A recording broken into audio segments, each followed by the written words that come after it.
चर्चा अभी लगातार हरियाणा चुनाव के नतीजों के आधार पर देश की सियासत में होने जा रहे बदलावों पर केंद्रित है। इसी क्रम में आज उस चर्चा का विस्तार करते हैं।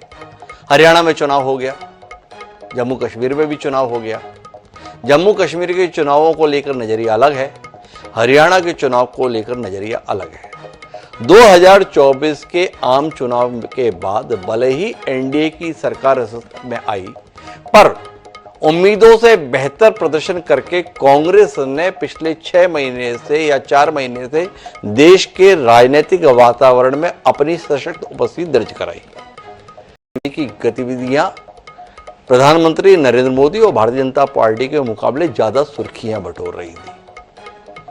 हरियाणा का जो परिणाम आया है, जिसमें भारतीय जनता पार्टी ने उम्मीदों से परे जाकर न केवल स्पष्ट बहुमत राज्य विधानसभा में प्राप्त किया, बल्कि साथ ही साथ कांग्रेस की उम्मीदों को सत्ता में पुनः वापसी के संदर्भ में भी समाप्त कर दिया।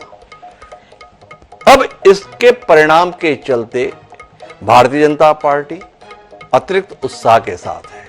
नरेंद्र मोदी एक नए आत्मविश्वास के साथ पार्टी कार्यकर्ताओं के बीच अपनी बात पहुंचाने की कोशिश करते नजर आ रहे हैं। जिस तरीके से हरियाणा के विधानसभा चुनाव के परिणाम के बाद देश भर में दीपावली बनाने का आह्वान भारतीय जनता पार्टी के राष्ट्रीय नेतृत्व ने किया, वो साफ जाहिर कर रहा था कि लड़ाई यहीं पर थमी नहीं है। भारतीय जनता पार्टी ने अगले चुनाव के लिए अपनी तैयारी शुरू कर दी है। अगला चुनाव कौन सा? अगले चुनाव के तहत 3 राज्य कतार में है, महाराष्ट्र, झारखंड और दिल्ली। दिल्ली के संदर्भ में यूं तो चुनाव फरवरी में प्रस्तावित है, पर अरविंद केजरीवाल मुख्यमंत्री पद से इस्तीफा देने के बाद मांग कर रहे हैं कि महाराष्ट्र और झारखंड के साथ दिल्ली में भी चुनाव कराया जाए। लेकिन अरविंद केजरीवाल की मांग अपनी जगह और इस पर फैसला अपनी जगह। हम मानकर चलते हैं कि दिल्ली के संदर्भ में अरविंद केजरीवाल मांग करते रह जाएंगे, लेकिन चुनाव साथ में करने की नौबत नहीं आएगी। चुनाव जो होना तय है वो महाराष्ट्र और झारखंड के संदर्भ में है। महाराष्ट्र में 26 नवंबर 2024 से पहले चुनाव प्रक्रिया पूरा किया जाना संवैधानिक प्रावधानों के तहत जरूरी है, अन्यथा वहां पर राष्ट्रपति शासन की नौबत आ जाएगी। झारखंड के संदर्भ में यह अवधि 5 जनवरी 2025 है। माना जा रहा है कि चुनाव आयोग इन 2 राज्यों के संदर्भ में चुनाव प्रक्रिया का ऐलान दशहरे बाद कभी भी कर सकता है।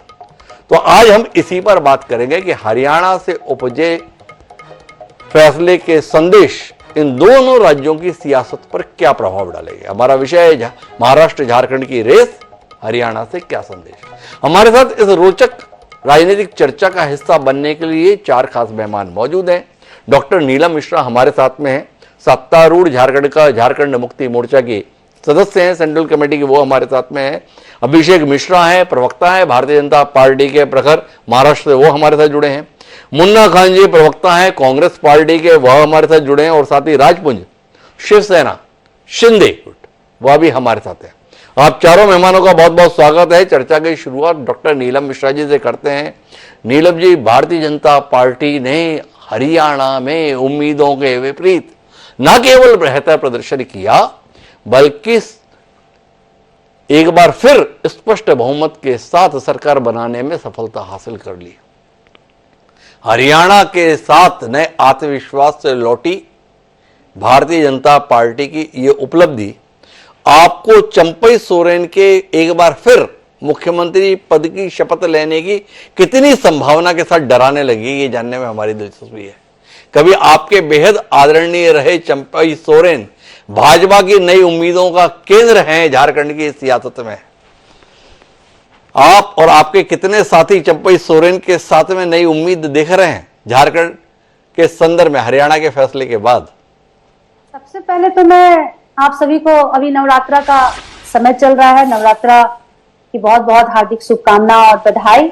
धन्यवाद नीलम जी। और जी, और एक बात बोलूंगी, आपका जो सवाल पूछने का अंदाज है ना, वो गजब सा, हमको बहुत अच्छा लगता है जी। धन्यवाद। ठीक है जी। तो आपका जो सवाल है ना, वो बड़ा मजेदार है। देखिए, सवाल तो अच्छी है, लेकिन इसका जवाब पता नहीं मजेदार होगा कि नहीं, बाकी बैठे पैनलिस्टों को अच्छा लगेगा कि नहीं। लेकिन मैं आपको बता दूं कि हरियाणा और झारखंड बिल्कुल अलग है। वहां का परिदृश्य झारखंड का परिदृश्य से बिल्कुल अलग है। यहाँ का जनभावना, यहाँ का जो स्थानीय मुद्दा, यहाँ का जो क्षेत्रीय इशू, वो बिल्कुल अलग है। इसलिए हरियाणा से झारखंड का तुलना बिल्कुल करना उचित नहीं होगा। और जहां तक बात है चंपई सोरेन जी का, आपको आने वाले समय में पता चल जाएगा कि चंपई सोरेन जी के जाने से झारखंड मुक्ति मोर्चा को कोई प्रभाव नहीं पड़ा। उल्टा क्या है ना कि मतलब यहाँ तक संभावना है कि चंपई सोरेन जी अपनी सीट बचाने में शायद कामयाब ना हो पाए। तो ऐसी स्थिति है। और यहाँ पे जो हवा चल रहा है उनके विरोध में और भाजपा के विरोध में, वो यहाँ आने से ही पता चलेगा, क्योंकि हम लोग क्षेत्र में घूमते हैं, लोगों से मिलते जुलते हैं। बहुत ही हम लोग के फेवर में यहाँ वातावरण है, क्योंकि माननीय मुख्यमंत्री हेमंत सोरेन जी के नेतृत्व में जो झारखंड में काम हो रहा है वाकई तारीफ काबिल है। मतलब किशोरी से लेकर के छोटी छोटी बच्चियों से लेकर के बुढ़ापे तक का जो योजना है वो लोगों को कहीं ना कहीं हर तरह से मजबूती देने के लिए है। और हर तबके, हर वर्ग के लोगों को योजना से जोड़ के उनको एक मजबूती देना, समाज को संगठित करना इनका लक्ष्य है। आने वाले समय में झारखंड को और भी मजबूत करने का इरादा है और इसके लिए यहाँ की जनता भी मन बना चुकी है और कमर भी कस चुकी है कि हम लोग मुकाबला करने के लिए तैयार हैं। और हरियाणा हो या कोई भी राज्य हो, उसे हम लोगों को कोई फर्क नहीं पड़ता है। देखो नीलम मिश्रा जी, आपको डराने का हमारा कोई इरादा नहीं है। हम तो केवल आपको ये बताना चाहते थे कि देखो हरियाणा की सियासत में जैसे आप आत्मविश्वास से लबरेज है ना, वैसे ही आपका सहयोगी घटक दल जिसका नाम है भारतीय राष्ट्रीय कांग्रेस, वो भी ऐसे ही आत्मविश्वास से लबरेज था। 90 सीटें हरियाणा की, वहां पर 60, 65, 70 यहां तक के आंकड़े के साथ कांग्रेस मान के चल रही थी हम जीत रहे हैं। और परिणाम आने का इंतजार नहीं किया उन्होंने, उससे पहले शुरू हो गया था कि मुख्यमंत्री के संदर्भ में कौन हकदार और कौन दावेदार, पर परिणाम ये आ गया।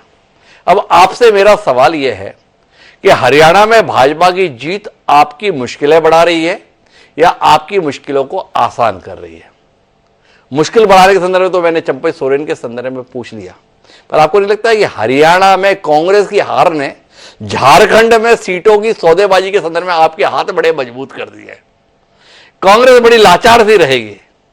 कांग्रेस को आपको बताने में रहेगा अभी अभी निपट कर आए हो, थोड़ा शांति रखो, झारखंड में हमें हमारे अनुसार चलने दो और हमारे अनुसार आप भी चल लो। क्या कहते हैं नीलम जी, भाजपा ने हरियाणा की जीत के साथ झारखंड में आपके लिए बड़ी अनुकूलता पैदा कर दी है, क्या कहती है? इस बात पर तो आप इत्तेफाक रखती है, इस पर भी नहीं रखती है? मैं स्पष्ट कर देना चाहती हूँ कि राजनीति संभावनाओं का खेल है, जैसा कि सब आप लोग जानते हैं।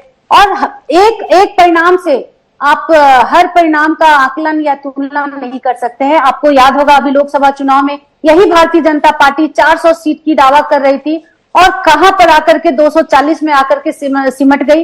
और यहाँ की अयोध्या तक का जो सीट इन लोगों को गंवाना पड़ा। इवन कि स्वयं प्रधानमंत्री जी किस तरह से जीते, किस तरह से मुश्किल से उनकी सीट उन्होंने हासिल किया। तो देखिए क्या है ना कि ठीक है, हरियाणा में जो एक्सपेक्टेशन था उस पे खड़े नहीं उतर पाए हैं कांग्रेस, लेकिन इसमें आप आने वाले भविष्य का इससे साथ तुलना नहीं कर सकते हैं। राजनीति में कभी भी कुछ भी होता है। और रही सवाल यहाँ पे झारखंड का, तो मैं बता दूं कि झारखंड में हम लोग काफी मजबूत हैं और जिस प्रकार से भाजपा का रवैया, सौतेला रवैया यहाँ पे रहा है झारखंड में, वो काफी है जनता को नाखुश करने के लिए। और हम लोग देखिए जनता के लिए काम कर रहे हैं और जनता को बरगलाने का, उसको झूठा बहला फुसला करके मतलब वोट बटोरने का हम लोग का मनसा नहीं है। नीलम जी थोड़ा मेरे सवाल पर आइए ना, मैं तो आपकी मदद के लिए ही सवाल किया था। मैंने आपसे जानना चाहा कि भाई जब सहयोगी दल मिलकर चुनाव लड़ते हैं ना, तो उनमें सबसे बड़ा जो झगड़ा होता है वो सीटों के बंटवारे को लेकर रहता है।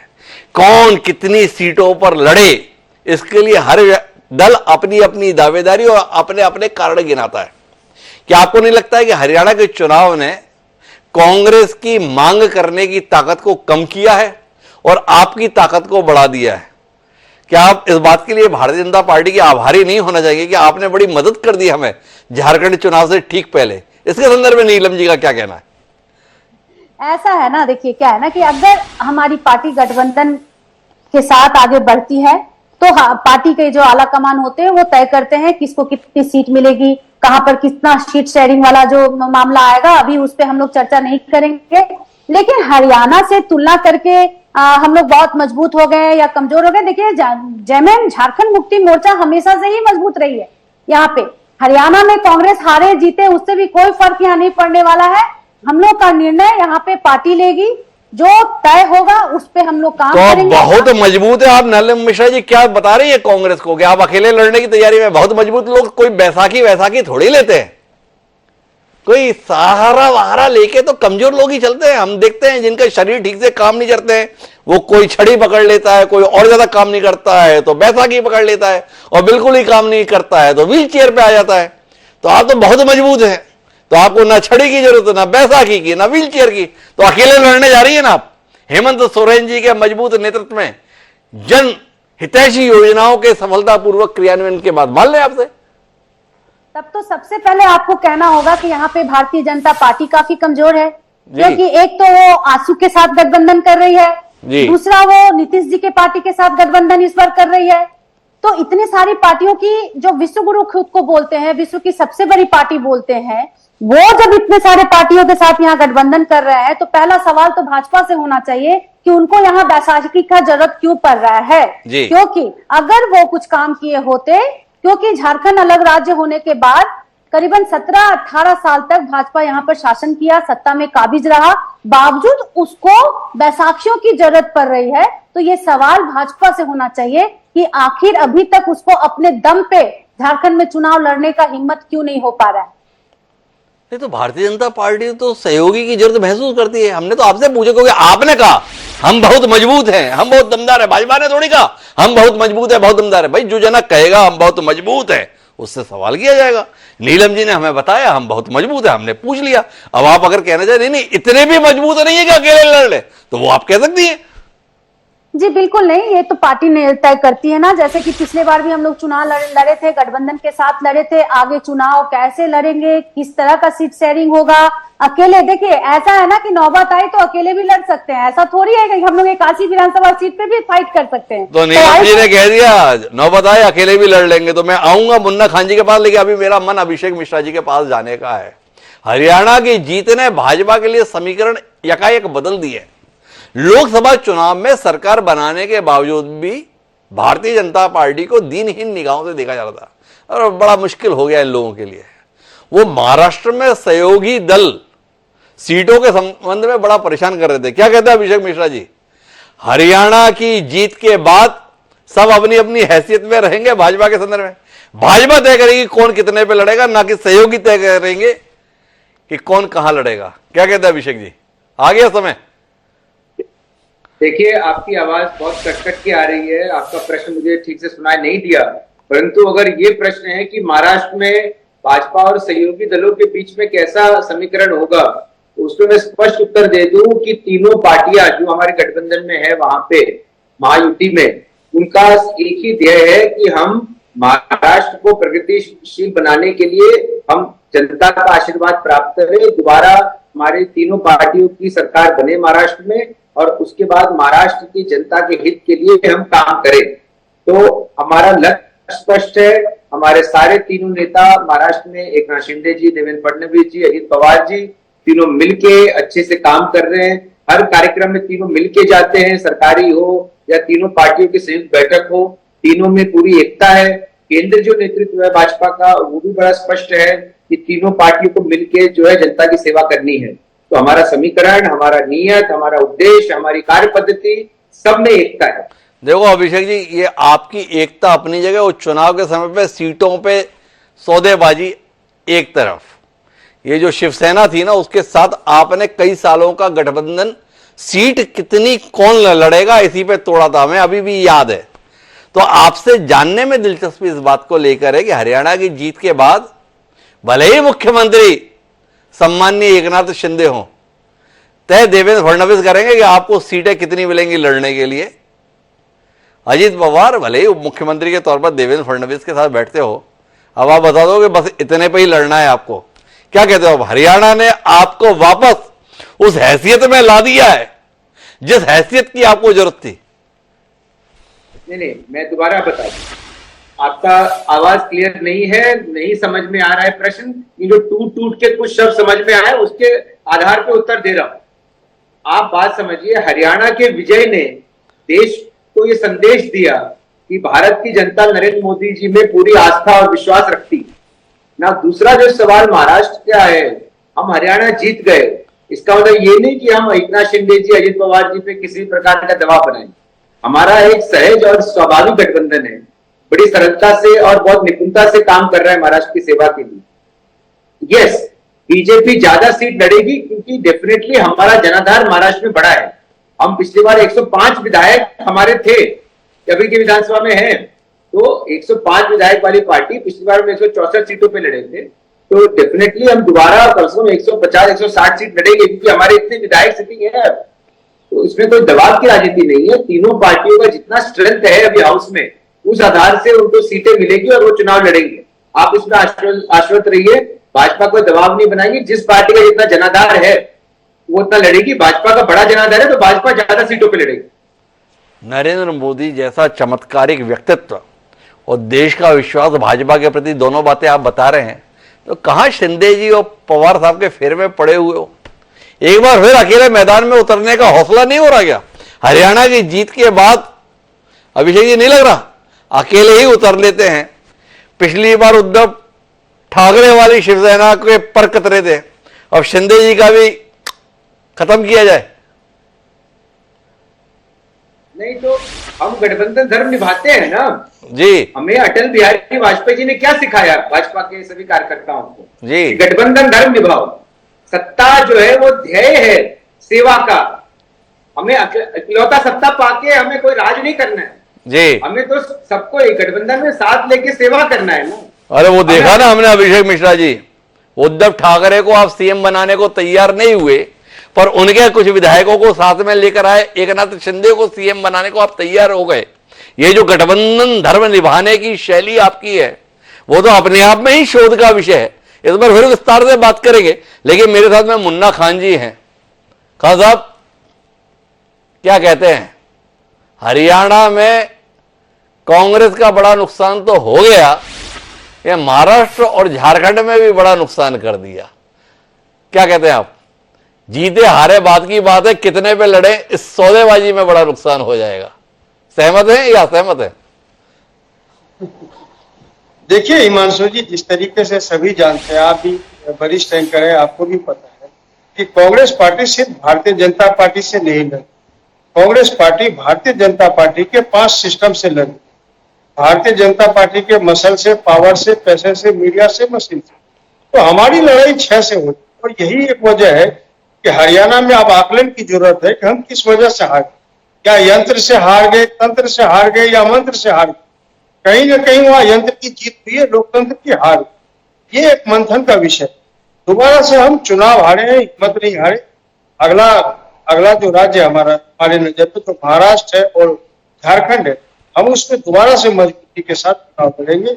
और जो भी कमियां इस चुनाव में, हरियाणा के चुनाव में रही, जिस तरीके से हमारे राष्ट्रीय प्रवक्ता श्री पवन खेरा जी ने कहा है और हमारे social media incharge Jairam Ramesh ji ने कहा कि जो भी कमियां हैं वो हम चुनाव आयोग के पास लेकर के जाएंगे। इस तरीके से वोटिंग परसेंट की बात हो या वोटिंग मशीन, ईवीएम मशीन के अंदर बैटरी चार्ज की बात, 90% की बात हो या 60% बैटरी की बात हो, तो सारी समस्या वो लेकर के जाएंगे।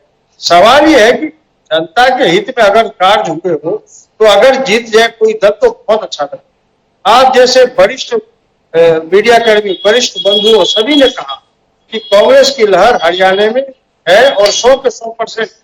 सवाल ये है कि जो मीडिया, जो एग्जिट पोल 75 से प्लस सीटें कांग्रेस पार्टी की दिखा रही, तो और जैसे बैलेट पेपर खुले हम 75 पार थे, जैसे ईवीएम खुली वहां हम हार। तो ये 75 पार और ईवीएम के साथ हार, ये कहीं ना कहीं एक संदेह को पैदा करता है कि जिस तरीके से वहां के पूर्व मुख्यमंत्री नायब सिंह सैनी ने कहा कि सारी संस्थाएं तो हमारे हाथ में, जोर लगा ले कांग्रेस। मैं समझता हूँ इनके शब्द जो थे, इनके शब्दों का भी एक तरह से वो खंडन करने की जरूरत है और सोचने की जरूरत है। मुन्ना खान जी ये बताओ, आप माफी के साथ बीच में हस्तक्षेप कर रहा हूं, ये जो आप दलीलें दे रहे हो, ये क्या आप महाराष्ट्र की संभावित हार के संदर्भ में अभी से बता रहे हो? क्योंकि ये जितने भी कारण आप गिना रहे हो, ये कारण महाराष्ट्र में भी बने रहने वाले हैं। तो मुन्ना खान जी ने मान लिया है चुनाव जब भी होंगे परिणाम यही आना है, इसलिए ये सारे कारण गिनाए जा रहे हैं। खान साहब देखिए, महाराष्ट्र में चुनाव के लिए हमारे पास लगभग 2 महीने का वक्त है और मैं नहीं समझता हूं कि जिस तरीके से चुनाव आयोग के पास सारी सबूत इकट्ठा होकर के अगर भेजे जाए और जाएंगे हमारे जयराम रमेश जी और पवन खेरा जी, तो उसके बाद भी निर्णय लिया जाएगा।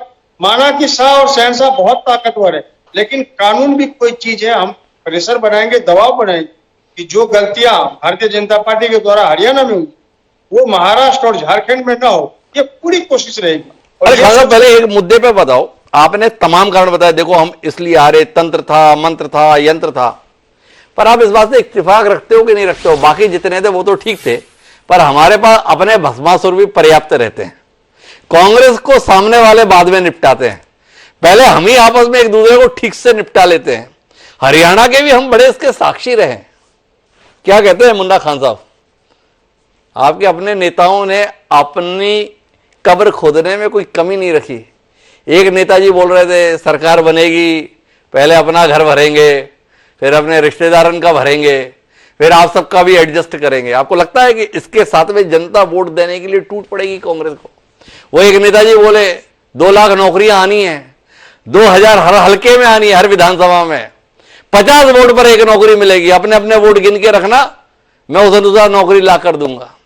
तीसरा बोला बस रोल नंबर दे देना, आपको लेके चलूंगा हुड्डा जी के पास, एक एक की नौकरी लगवाऊंगा। क्या कहते हो मुन्ना खान जी? आपस में निपटाने का और इस प्रकार का आचरण करने का पर्याप्त सम्मान कर दिया जनता ने। नहीं, देखिए, जिस तरीके से हरियाणा के अंदर चुनाव प्रचार के दौरान बहुत ही वरिष्ठ नेता, भारतीय जनता पार्टी के नेता और कई मुख्यमंत्री ने ये अपशब्द का इस्तेमाल किया कि बटोगे तो कटोगे। देखो, जम्मू और कश्मीर में मुस्लिम वोट कर रहे हैं, बीजेपी को वोट नहीं दे रहे, क्या तुम हिंदू होकर के बीजेपी को वोट नहीं करोगे? क्या ये भी वजह हो सकता है जो चुनाव आयोग जिस तरीके से खामोश रहा? चुनाव आयोग के पास बार बार गुहार लगाने के बाद भी चुनाव आयोग इस संदर्भ में एक शब्द भी नहीं कहा। तो मैं समझता हूँ कहीं ना कहीं जितने भी तंत्र है, जितनी भी संस्था है, कहीं ना कहीं शाह और शहनशाह के डर से आज खामोश है। और एक यही वजह है कि इतनी नौबत आने के बाद भी भारतीय जनता पार्टी हरियाणा में अपनी सीट निकालने में कामयाब हो गई, ईवीएम मशीन बदलने में कामयाब हो गई और नफरती भाषा बोल करके चुनाव जीतने में कामयाब। आप जो दलीलें दे रहे हो ना, आपके सहयोगी वो दलील नहीं दे रहे। क्या पहले तो आप नहीं पढ़ते होगे, पर आजकल तो पढ़ते होगे। वो स्थापना एक अखबार का नाम है, आपके सहयोगी है ना उद्धव ठाकरे, वो उसके प्रधान संपादक है। और सहयोगी के जो बड़े सहयोगी है, नाम उनका संजय राउत है, वो उसके संपादक हैं। उन्होंने कहा है कि कांग्रेस को समझ में आ गया होगा अपने सहयोगियों के साथ क्या व्यवहार करना चाहिए। और हरियाणा जैसा अहंकार अगर महाराष्ट्र में तो अकेले लड़के दिखा ले कांग्रेस। क्या कहते हैं खान साहब? हरियाणा ने बड़ा नुकसान कर दिया। जो आपके रहमो करम पे होने चाहिए थे वो आपको अपने रहमो करम पर ले जाना चाहते हैं। क्या कहते हो खान साहब? देखिए, कोशिश हमारी पूरी रही। 38 सीट कोई एक हार का वजह नहीं बन सकता। 38 और 48 में मैं समझता हूँ ज्यादा का अंतर नहीं है। और ये है कि भारतीय जनता पार्टी 11 से 48 कैसे पहुंच गई, ये एक मंथन का विषय है। कि जिस तरीके से वहां के एग्जिट पोल विधानसभाओं में जो जनता से संवाद हो रहे थे, जनता से सीधा संवाद हो रहा था। और 2005 से 2014 के कार्यकाल जो हुड्डा जी के नेतृत्व में कांग्रेस पार्टी की जो सरकार थी, वहां युवाओं से संवाद हो रहे थे। बताइए 2005 से 2014 के जो शासन काल थे कांग्रेस के, युवाओं की बात, जवान की बात, पहलवान की बात, किसान की बात, सभी से बात हो रही थी, सभी से संवाद हो रही थी। तो इंटरनल सर्वे ये बता रहा था कि कहीं से कहीं किसी भी कीमत पे हम हरियाणा नहीं हार रहे। लेकिन मैं बार बार यही कहूंगा हिमांशु जी कि कहीं ना कहीं एक यंत्र यूज हुआ है, एक तंत्र या अरे खान साहब, वो तो सब ठीक है। मैं अभी जो आपसे बात कर रहा हूं वो बात कर रहा हूं आपके सहयोगियों की। आपके सहयोगी घटक दल नाम है शिंदे सेना से अलग उद्धव ठाकरे की शिवसेना और उसके तमाम बड़े नेता बता रहे हैं कांग्रेस को समझदारी दिखाने की जरूरत है, उदार चरित्र अपनाने की जरूरत है और अपने सहयोगियों के लिए ज्यादा सीटें छोड़ने की जरूरत है। क्या कहते हैं खान साहब, थोड़ा ध्यान देते हैं कि नहीं देते हैं अपने सहयोगियों की बातों पर भी, या केवल भाजपा पर ही ध्यान रहता है आपका? वो हमारे बरगोले नेता है, उनकी बातों का जो भी है वो शीर्ष नेतृत्व है, उसके बैठक के दौरान उनके बातों को भी लिया जाएगा। और सवाल था सीट शेयरिंग के मसले। अभी आपने जेएमएम की प्रवक्ता उनसे आपने पूछा कि सीट शेयरिंग का क्या मसला रहेगा, तो सीट शेयरिंग का हमारे अंदर कोई मसला नहीं। जिस तरीके से हमारे राष्ट्रीय नेता श्री राहुल गांधी जी ने कहा कि जिस क्षेत्र में जिस राज्य में जो पार्टी मजबूत होगी उसे ज्यादा तरजीह दी जाए, तो यहाँ सीट का कोई मसला रहा नहीं और सीट के लिए हम लड़ने वाले भी नहीं। आपसी समन्वय बना करके हमें हर राज्य से बीजेपी को दूर भगाना है, ये मंशा है। और इसी मंशे पे, इसी विचारधारा पे काम होने, इसी विचारधारा पे काम होगा। खान साहब का कहना है, मेरे साथ में राजपुंज साहब जुड़े हुए हैं, प्रवक्ता हैं शिवसेना एकनाथ शिंदे वाली के। तो राजपुंज साहब, कितने परेशान हो आप हरियाणा के परिणाम के बाद? ये भाजपा आपको जीने देगी? लोग इसी उम्मीद के साथ में हैं, बस ये चुनाव हुआ और एकनाथ शिंदे का पूर्व मुख्यमंत्री होना तय हुआ। हरियाणा के परिणाम एकनाथ शिंदे को पूर्व उप मुख्यमंत्री बनाने के कितने करीब ले गए पुंज साहब? देखिए द्विवेदी जी, सर्वप्रथम मैं बताता हूं कि इस प्रकार से कुछ भी नहीं है कि जिस तरह से आकांक्षाएं लगाई जा रही हैं और इस तरह से सोचा जाता है। और हरियाणा के जो इलेक्शन है वो बहुत उस चीज को प्रेजेंट करते हैं, उस चीज को बताते हैं कि हिंदुत्व के ऊपर आज जो भारतीय जनता पार्टी और उसका सहयोगी दल खड़े हैं, जो हम आज हिंदुत्व की बात करते हैं, जिस प्रकार से मुन्ना खान जी अभी बोल रहे थे कि बटोगे तो फटोगे वाली बात कि किस प्रकार से हिंदुत्व एक हो, तो ये तो बहुत अच्छी बात। ये तो हिंदुत्व के वजह से ही हम लोग वापस जुड़े हैं, क्योंकि उसी 2019 में हिंदुत्व की वजह से हम इलेक्शन लड़े थे। हम उसी भारतीय जनता पार्टी जिसकी विचारधारा के साथ हमारी विचारधारा मिलती है, उन्हीं के साथ हमने इलेक्शन लड़ा। और द्विवेदी जी, आने वाले समय में भी उन्हीं के साथ हम इलेक्शन लड़ेंगे। और हमारी बिल्कुल नीति बिल्कुल क्लियर है, स्पष्ट है कि हमें कार से हाँ भी भारत के, आपको पता है प्रधानमंत्री नरेंद्र मोदी जी का आज जो कद है पूरे विश्व का इतना बड़ा कद हो चुका है, भारत में तो जो है ही है। भारत के ये जो नेता है जलेबी को पुट करते हैं, जलेबी को क्या क्या करने की बातें करते हैं, उनको जनता के बताती है, उन्हें यही नहीं पता होता उन्हें बोलना क्या है। सबसे बड़ी बात है कि यही नहीं पता जलेबी आपने खाली आवाज से बैठे वाले लोग उन्होंने सोने की चम्मच से कहूंगा सोने की चम्मच से अपना जीवन किया, और वो लोग जब एकदम अनायास फ्लोर के ऊपर रोड पर आ जाते हैं तो उन्हें एकदम लगता है कि यार जनता से छोटे शायद उसमें अपना इकट्ठा कर लें, करें। अरे पुंज साहब, आप क्या है ना अपनी सुविधा का उत्तर दे रहे हो, मेरे सवाल पर तो जा ही नहीं रहे। मैंने सवाल पूछा आपसे राजनीति शास्त्र का और आप मेरे को पढ़ा रहे अर्थशास्त्र हो। मेरा सवाल बड़ा मासूम सा था, बहुत स्पष्ट था। आप भूल गए हो, मेरे सवाल को मदद कर देता हूं दोहरा के।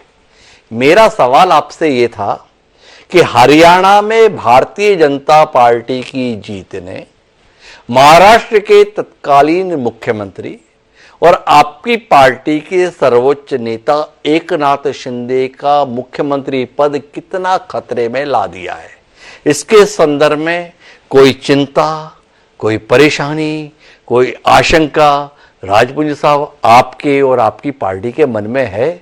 हमें अभी अभिषेक मिश्रा जी बता रहे थे कि जो चुनाव है इस चुनाव में हम 160 170 सीटों पर लड़ेंगे, तो कुल मिलाकर तस्वीर बदलने वाली है।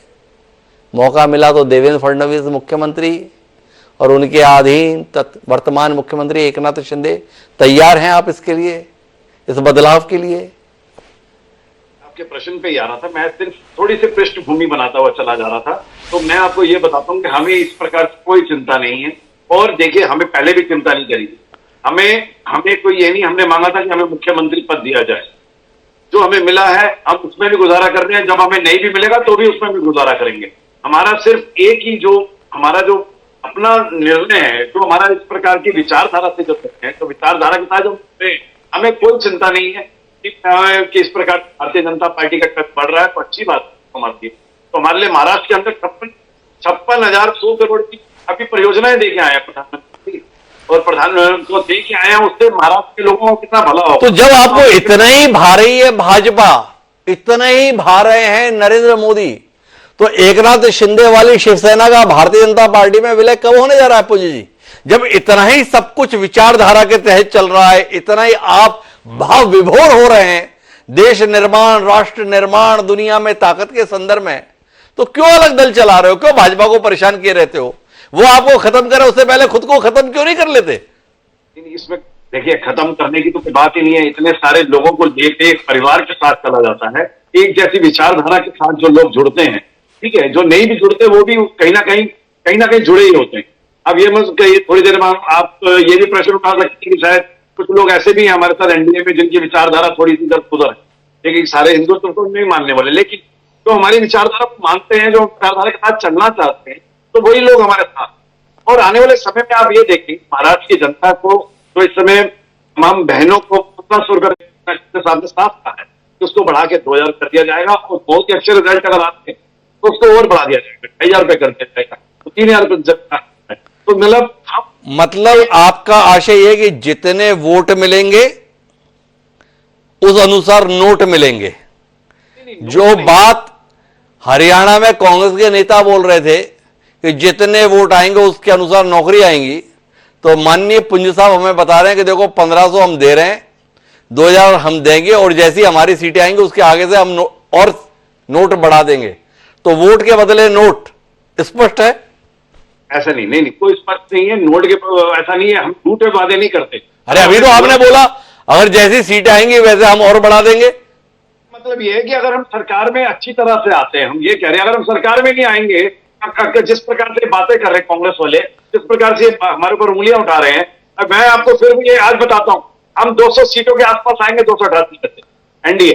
तो महायुति हमारी है, तो महायुति है 288 में से 200 सीटों के आसपास रहेगी।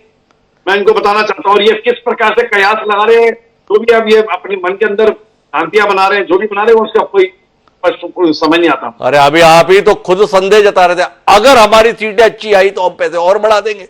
तो अगर तो आपने लगाया और नारा आप मुन्ना खान जी पर हो रहे हो, ऐसा आप मुन्ना खान जी के साथ क्यों कर रहे हो पुंज साहब? द्विवेदी जी, हम ये कह रहे हैं, इनके जो सवाल है, जो इनके प्रश्न उठ रहे हैं दिन रात, तो ये लोग उठाते हैं जनता के बीच में जाके, जहां 8500 रुपए देते हैं और उसके बाद रातों रात निकल जाते हैं। हम जो कहते हैं 1500, अगर हम 1500 देने वाले हैं या 2000 देने वाले, तो इतनी बात करेंगे हम, उतनी ही होगी। ऐसे झूठे वादे लोगों को नहीं करने। अरे पुंज साहब, अभी आपने खुद ही कहा अगर सीटें अच्छी आएंगी तो पैसे और बढ़ा देंगे। पर मैं डॉक्टर नीलम मिश्रा जी के पास चलता हूं। आजकल ये भी एक बढ़िया फार्मूला निकला है, हर कोई महिलाओं के खाते में पैसे डालने के लिए बेकरार है। तो डॉक्टर नीलम मिश्रा, आपका भी ऐसे विचार है? जैसी सीटें आएंगी वैसे ही पैसे बढ़ा देंगे, जितने वोट आएंगे उतने ही आप भी बढ़ा देंगे, जैसा हमारे को राजपुंज साहब समझा रहे थे, या आपका नजरिया कुछ अलग है? देखिए, महिलाओं को सशक्त करना हमारा एक मतलब प्राथमिकता में ये रही है, आरंभ से ही रहा है कि महिला जब तक सशक्त नहीं होती है तब तक एक परिवार सशक्त नहीं हो पाता है, और महिला सशक्त होगी तभी समाज सशक्त हो पाएगा, देश सशक्त हो पाएगा। तो महिलाओं पे फोकस हम लोग को आरंभ से ही है, जिसके कारण ही आप देखिए आपका किशोरी समृद्धि योजना या फिर वृद्धा पेंशन को भी कम करके हम लोग 60 साल से 50 साल कर दिए। अभी मैया सम्मान योजना इसलिए 21 वर्ष की महिला। एक बात बताओ नीलम मिश्रा जी, आप तो खुद महिला हो, ये वृद्ध महिला, नीलम जी मेरा 1 मिनट सवाल सुन लीजिए। ये आप तो खुद महिला हो, और 50 उम्र की महिलाओं को वृद्धा पेंशन, ऐसा तो नहीं कि आपके वोट घटवट जाएंगे? मतलब लोग तो 70 साल की उम्र में भी अपने आप को वृद्धा नहीं कहलाना चाहते, आप तो 50 साल की उम्र की महिलाओं को वृद्धा कह के संबोधित करने जा रहे हो। कितना बड़ा जोखिम ले रहे हो आप? जी बिल्कुल, इसको आप लोग को स्पष्ट रूप से समझना पड़ेगा कि झारखंड जो है ना, झारखंड यहाँ पे SC ST और जितने भी उस तबके के जो वो स्तर की जो महिला रहती हैं, वो इतना परिश्रम करती हैं और इस तरह से मेहनत करती हैं कि उनका जीवन 50 साल में ही बहुत ज्यादा ही मतलब उनको सपोर्ट की जरूरत होती है। तो वैसी महिला अगर 50 साल में, देखिए हम लोग जो अर्बन क्षेत्र में रहते हैं, जो हम लोग हर तरह की महिला, हर तरह का सुख सुविधा और जिस तरह से जीवन जीते हैं, उन लोगों को ऐसा जीवन नहीं मिलता है। वो जब से झारखंड अलग राज्य हुआ है, भाजपा उन लोगों को शोषण किया है, मजबूत नहीं बना पाया है। और कांग्रेस पार्टी ने तो बड़ा मजबूत बनाया था ना, आपका ऐसा मानना है नीलम जी?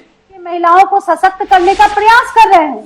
तो इसको देखिए, चुनाव और क्या कहते हैं वोट से मत इसको काउंट कीजिए, क्योंकि महिला को सशक्त करना अपने आप में बहुत महत्वपूर्ण है और हर सरकार को यह प्राथमिकता में रखना चाहिए। अच्छा नीलम मिश्रा जी, ये ज्ञान आपको कब प्राप्त हुआ? चुनावी वर्ष में, कि महिलाओं को हर महीने ये राशि मिलनी चाहिए? ये बात आपको 5 साल पहले क्यों नहीं ध्यान में आई? ये छत्तीसगढ़ की सफलता, कर्नाटक की सफलता, मध्य प्रदेश की सफलता और महाराष्ट्र में उठाया गया कदम, उसके बाद ही आपको समझ में आया अरे असल मंत्र तो यही है, चुनाव में बने रहने का, अपने आप को बचाए रखने का। क्या कहते हैं नीलम जी? देखिए क्या है ना कि आप किसी को अगर आप कुछ बोल रहे हैं तो कोई किसी का जुबान तो नहीं पकड़ सकता है, लेकिन आपको आकलन करना होगा कि आरंभ से ही हम लोगों ने किस प्रकार से काम किया है। एक निर्दोष मुख्यमंत्री को जेल में डाला गया, 6 महीने एक मुख्यमंत्री को जेल में रखा गया, 2.5 साल तक हम लोग कोविड के चपेट में आए, 3 साल तक हम लोग काम नहीं कर पाए, मात्र 2 साल हम लोग को समय मिला। उसके बावजूद आरंभ से ही छोटी छोटी बच्चियों से लेकर के वृद्धा तक जिस प्रकार से योजना हेमंत सोरेन जी लेकर के आए हैं, तो ये महिला सम्मान योजना ये नया नहीं है। ये योजना 6 महीने पहले आना था, चूंकि हेमंत सोरेन जी को जेल में डाल दिया गया और जिसके कारण पूरे झारखंड डिस्टर्ब हो चुका था, तो इसलिए वो जेल से आने के बाद फिर से वो इसलिए उस योजना को चालू किया गया। मेरे साथ में खास मेहमान जुड़े हैं किशोर तिवारी जी। किशोर तिवारी जी इंडिया गठबंधन का महत्वपूर्ण हस्ताक्षर है। इसलिए हस्ताक्षर है कि जिस महाराष्ट्र पर हम बात कर रहे हैं, वहां के एक महत्वपूर्ण घटक दल शिवसेना उद्धव ठाकरे के सुधी प्रवक्ता हैं किशोर जी। किशोर जी, हमारा आज का विषय है महाराष्ट्र झारखंड की रेस, हरियाणा से क्या संदेश। ये भारतीय जनता पार्टी बहुत उत्साहित है हरियाणा के परिणामों से, पर उससे भी ज्यादा उत्साहित, उससे भी ज्यादा प्रसन्न, उससे भी ज्यादा उल्लास से हमें जो दिखाई दे रहे हैं ना, वो संजय राउत दिखाई दे रहे थे। उससे भी ज्यादा भाव विभोर जो थे ना, वो सामना का संपादकीय दिखाई दे रहा था। तो किशोर जी, आपसे जानने में दिलचस्पी है, कितना आनंद आ गया हरियाणा में कांग्रेस को जो सब सूंघ गया है, उससे महाराष्ट्र में आपकी संभावनाएं कितनी उजली हो गई है? थोड़ा रोशनी दीजिए ना किशोर जी। डॉक्टर साहब, तुम्हारे प्यार से मैं अभी सिडनी में हूँ, लेकिन रात के 2 बजे भी ये डिबेट कर रहा हूँ। हिमांशु जी, एक बात मैं तुम्हें बताऊं जी। जैसे ही महाराष्ट्र के चुनाव के ये लगे, तो उसके पहले तो उद्धव ठाकरे के नेतृत्व में सब चुनाव लड़ा गया था जी, और उद्धव ठाकरे ही सब थे और वही सीएम थे और महाराष्ट्र का चेहरा ही वो है अभी। लेकिन अभी कांग्रेस के अंदर बहुत लोगों ने जिस प्रकार हरियाणा में किया, किसी को पूछा ही नहीं, यहाँ भी उनका वही चल रहा है। तो ऐसा हुआ कि सबक मिल गया ना वहां पर कि अगर आप टिकटें बेचोगे या फिर आपके राज्य स्तरीय नेता रूठ जाएंगे और आप टिकटों को बंटवारे में भी भाई भतीजावाद रखोगे, तो प्लेट सजाई हुई प्लेट बीजेपी चुरा के ले गई। तो महाराष्ट्र में तो अभी ऐसा है कि बीजेपी के उम्मीदवारों को हरियाणा तरीका भी घूमना मुश्किल हो चुका है। महाराष्ट्र में जो सरकार है, वो सरकार बड़ी रेवड़ियां बांट रही है, लेकिन सरकार ने की जो साख है वो नहीं है। तो हमारा इतना ही कहना है कि जो गठबंधन का धर्म होता है, उस धर्म को कांग्रेस उसका पालन करे, कोई बड़ा भाई छोटा भाई वगैरह ना बने। और तुम्हारा स्ट्राइक रेट कम है और ये है और वो है। तो अभी क्या हुआ है कि यहां सत्ता आ रही है महाविकास आघाड़ी की, तो बहुत लोग, बहुत ही नेताओं को, जो जिला स्तरीय नेता भी है कांग्रेस एनसीपी में, उनको सपने आने लगे हैं सीएम बनने के जी। तो उस वजह से ये दररोज सपना देख के सुबह सुबह अपने कार्यकर्ताओं को बोलते हैं। तो ऐसा ज्यादा सपने देखने वालों से क्या हो गया था कि पार्टी में ऐसा हो जाएगा कि जिसके ज्यादा विधायक उसका सीएम। तो ये ऐसा करेंगे कि ये हमारे उम्मीदवारों के खिलाफ भी खड़े हो जाएंगे।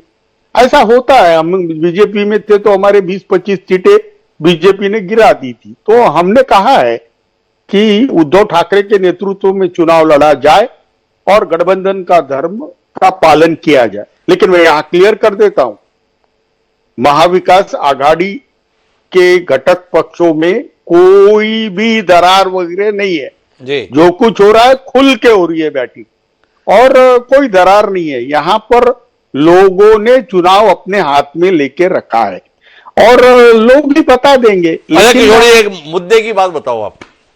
देखो, अतीत में अपन जितनी भी बात करते थे ना, उसमें यह बात निकल कर आती थी कि भारतीय जनता पार्टी ने आप लोगों के साथ अच्छा नहीं किया, भाजपा ने आपको निश्चित रूप से परेशान किया। पर इस समय किशोर जी का मन है कि नहीं सिडनी में बैठ के कि भारतीय जनता पार्टी को धन्यवाद दें, भारतीय जनता पार्टी के प्रति आभार जताएं, भारतीय जनता पार्टी के प्रति अपना सम्मान व्यक्त करें कि ये हरियाणा में जो कमाल तुमने कर दिया है ना, उससे महाराष्ट्र में हमारा काम आसान कर दिया है। किशोर जी, वाकई आपका मन कर रहा है कि नहीं कर रहा है कि यहां पर भाजपा के प्रवक्ता अभिषेक मिश्रा उन्हें धन्यवाद दे दूं? अभिषेक जी, आपका बहुत बहुत धन्यवाद। आपने हमारा उद्धव ठाकरे का अनजाने में ही सही कभी तो भला किया। क्या कहते हो?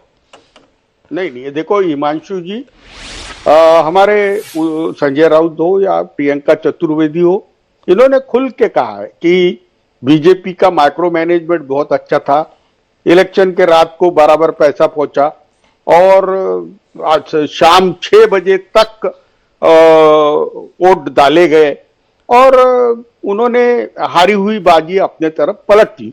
यह हमको सीखने का है ना। हमारे यहाँ भी अडानी जी का हल्ला होने वाला है। अडानी जी पूरे आतुर है क्योंकि बंबई पूरी उन्होंने ले ही ली है। अब हुआ ऐसा है कि आक्रांताओं से महाराष्ट्र को बचाना है, तो अब उनको तो महाराष्ट्र चाहिए क्योंकि नया एयरपोर्ट और ये पूरी धारावी और ये पूरा का पूरा इन्हें सारा बंबई ऑलमोस्ट ऑल दे चुके हैं ये लोग। तो हमारे चैलेंजेस बहुत ज्यादा है और जिस प्रकार से बीजेपी ने 25 सीटों पे अपना गेम किया, तो महाराष्ट्र में उनकी नजर ऐसी ही रहेगी।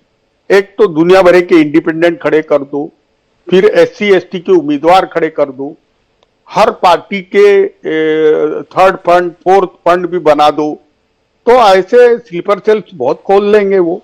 तो अभी हमारे पास हम जागरूक हो गए, हम हमारे उम्मीदवार 1:1 रहे, हमारे तरफ से कोई भी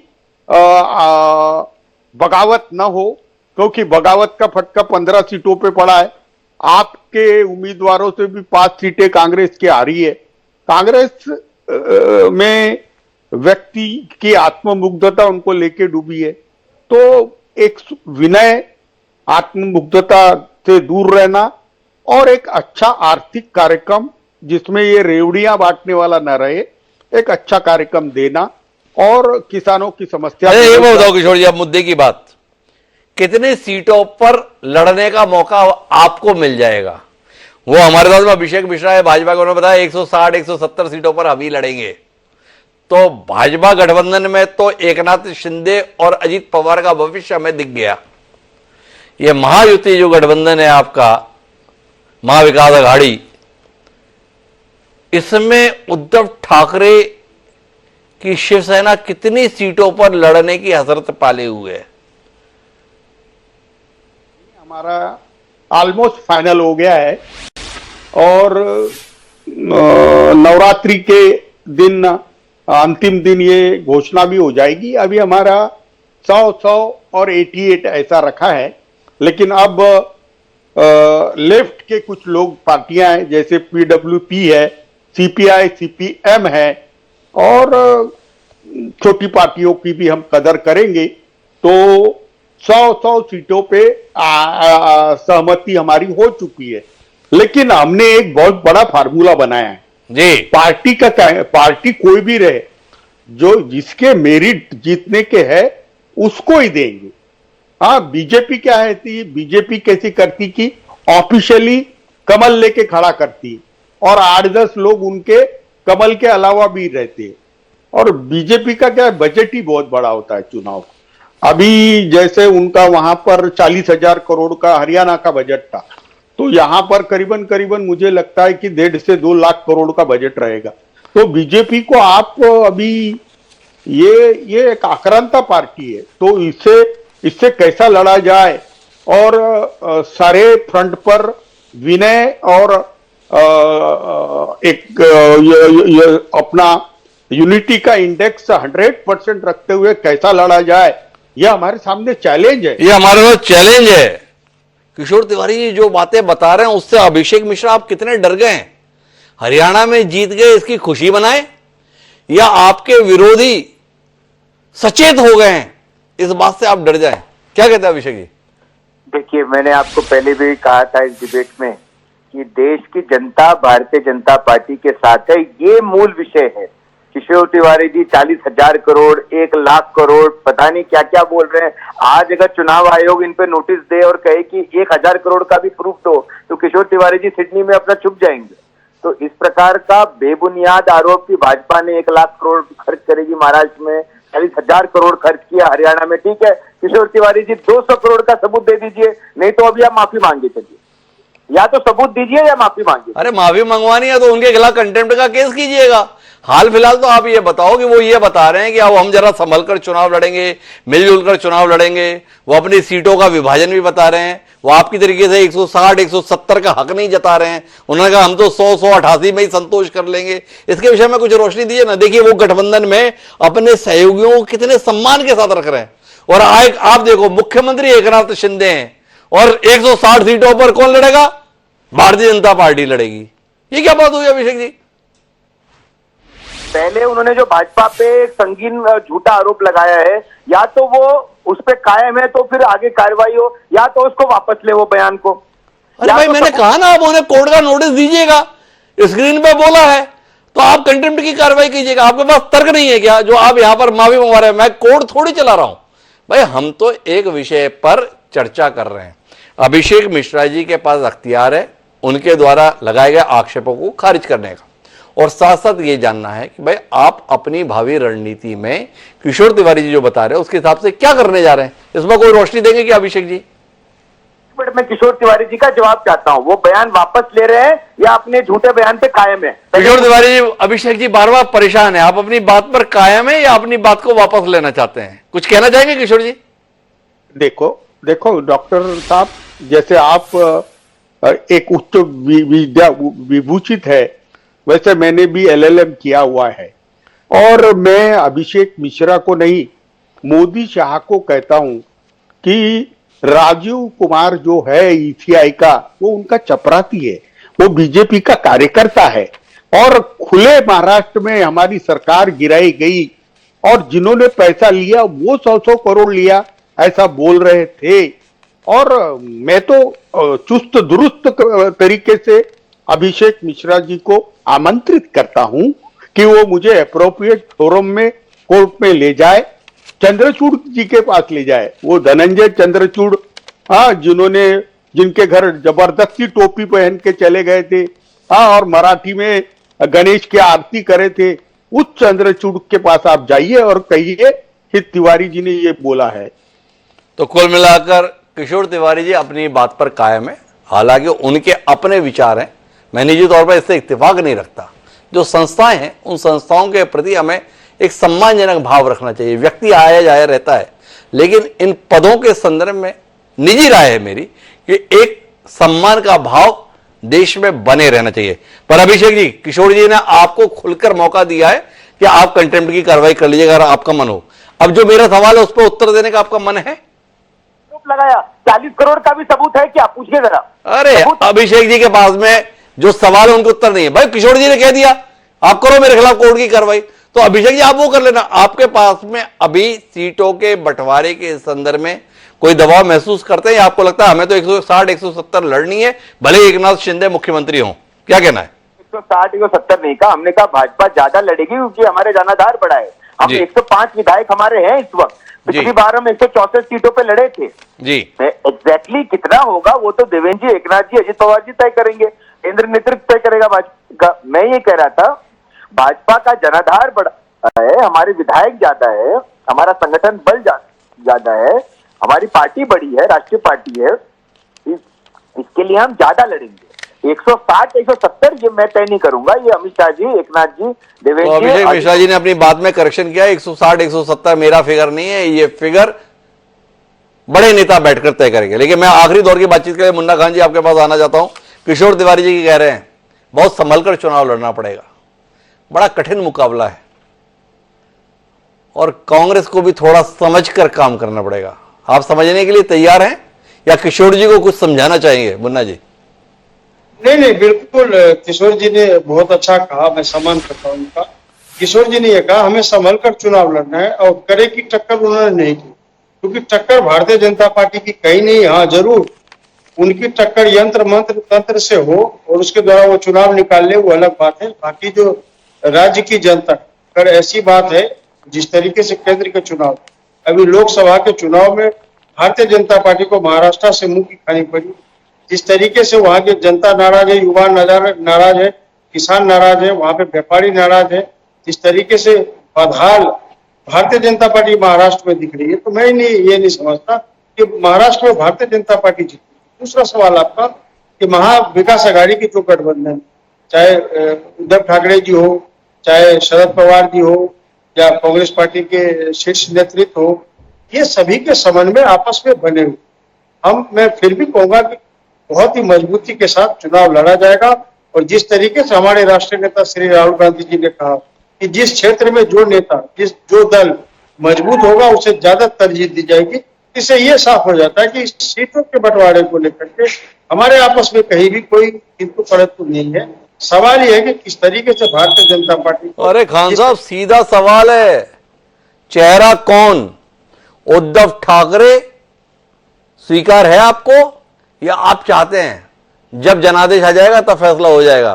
किशोर जी सामने कह रहे हैं कांग्रेस गफलत में गड़बड़ ना करे, आपकी मंशा क्या है?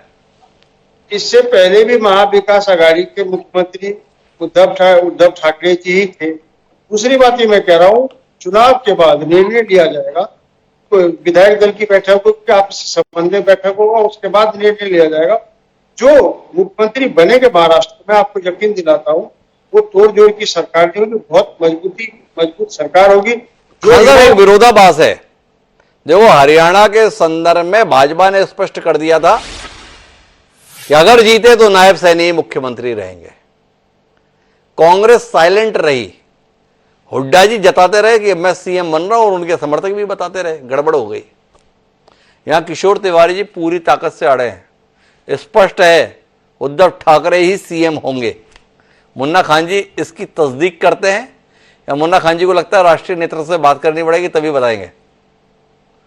मैं अभी भी कह रहा हूं आपको हिमांशु जी, पहले भी महाविकास आघाड़ी के मुख्यमंत्री उद्धव ठाकरे जी थे, बहुत अच्छा कार्यकाल रहा उनका, कोई किंतु परंतु नहीं रहा, किसी तरह के भ्रष्टाचार के आरोप नहीं लगे और उनके साथ केंद्र सरकार ने दगा किया, पार्टी तोड़ी और उसे मिटाने की कोशिश हुई। अभी हमारे मित्र भारतीय जनता पार्टी के मित्र कह रहे थे कि हम गठबंधन धर्म निभाना चाहते। अरे शर्म कीजिए, आप 27 सालों से लगातार शिवसेना आपके साथ थी, आपने दीमक की तरह चाटने का काम किया, उसके पार्टी को तोड़ने का काम किया, उसे निस्त नाबूद करने की पूरी कोशिश की आपने। तो आप किस धर्म की बात करते हो? चाहे नीतीश कुमार हो, शिरोमणि अकाली दल हो या उद्धव ठाकरे जी हो या आपके साथ कोई भी आपका सहयोगी हो, आपने कभी धर्म नहीं निभाया, कभी धर्म नहीं निभाया कहना है। मैं आखिरी टिप्पणी नीलम जी से लेना चाहता हूं। नीलम जी, महाराष्ट्र के राजनेता सशंकित हैं भाजपा की रणनीति से, एहतियात के साथ चुनाव लड़ना चाहते हैं, संभल कर चलना चाहते हैं, संसाधनों के संदर्भ में जो अपार सामर्थ्य है भाजपा का उससे डरे हुए सहमे हुए से दिखाई देते हैं। उनके अनुभव से आपके अंदर भी कोई भाव जागृत हो रहा है? थोड़ा संभल कर रहना है, ध्यान रखना है, देखभाल कर काम करना है। देखिए, ये तो बिल्कुल सही है कि भारतीय जनता पार्टी एक षड्यंत्र और प्रपंच करने वाली पार्टी है, इससे सावधान रहने की जरूरत तो है, हर हाल में है, हर कदम पे है। लेकिन इसके बावजूद हम लोग झारखंड में बहुत मजबूत है और 81 विधानसभा सीट के लिए भी हम लोग मजबूत है, क्योंकि देखिए कोई भी पार्टी 81 विधानसभा अगर हमारी यहाँ है तो 81 विधानसभा का ही तैयारी करती है। जिस तरह से अभी कल्पना सोरेन जी बेबी महतो जी के साथ जो मैया समान यात्रा कर रही है, 5 प्रमंडल में जा रही है, तो इसलिए तैयारी तो रहता ही है 81 विधानसभा सीट के लिए। आगे आलाकमान क्या तय करेगी गठबंधन में किस नियम का हम लोग पालन करेंगे, सीट शेयरिंग का क्या स्थिति रहेगा, वो तो बात की बात है। लेकिन झारखंड में हम लोग मजबूत है, झारखंड की जनता झारखंड मुक्ति मोर्चा के साथ है, और उसका कारण है कि झारखंड मुक्ति मोर्चा का नेतृत्व करते हुए माननीय हेमंत सोरेन जी जिस प्रकार से जनता के लिए काम किए हैं मात्र 2.5 साल में, क्योंकि 6 महीना इन लोगों ने जेल में रखा, 2.5 वर्ष हम लोगों ने कोविड में बिताया, उसके बावजूद भारतीय जनता पार्टी का जो सौतेला व्यवहार रहा है झारखंड के प्रति, जैसे कि मनरेगा से 35% का कटौती कर देना, कोयला का रॉयल्टी जो है हम लोगों का 1,36,000 करोड़ वो नहीं दिया अभी तक बकाया, जबकि कोयला रॉयल्टी में हमारा झारखंड नंबर 1 है पूरे देश में। उसके बावजूद 10,000 किसान इनके शासनकाल में आत्महत्या करने पे मजबूर हुआ था। यहाँ पे भूखमरी और जो कुपोषण का शिकार चरम पे था, भात भात करते हुए महिला यहाँ मरी थी, आपको याद होगा। और राशन कार्ड जिस तरह से यहाँ पे लोगों का बंद किया गया, तो छोटी छोटी चीज जो है यहाँ पर लोगों ने देखा है भारतीय जनता पार्टी का शासनकाल कैसा रहा है। भूमि अधिग्रहण नियम ला करके यहाँ का जो सामान्य जनता, आम जनता का जमीन एकदम कौड़ी के दाम पे छीन लिया गया और कॉर्पोरेट को दे दिया गया। आप देखिए अडानी पावर प्लांट यहाँ लगाया गया और किस प्रकार से लहलहाता हुआ खेत पे बुलडोजर चला था उस समय। मतलब किसानों का आत्मा, यहाँ के मूलवासी आदिवासी का आत्मा को रौंदा गया था।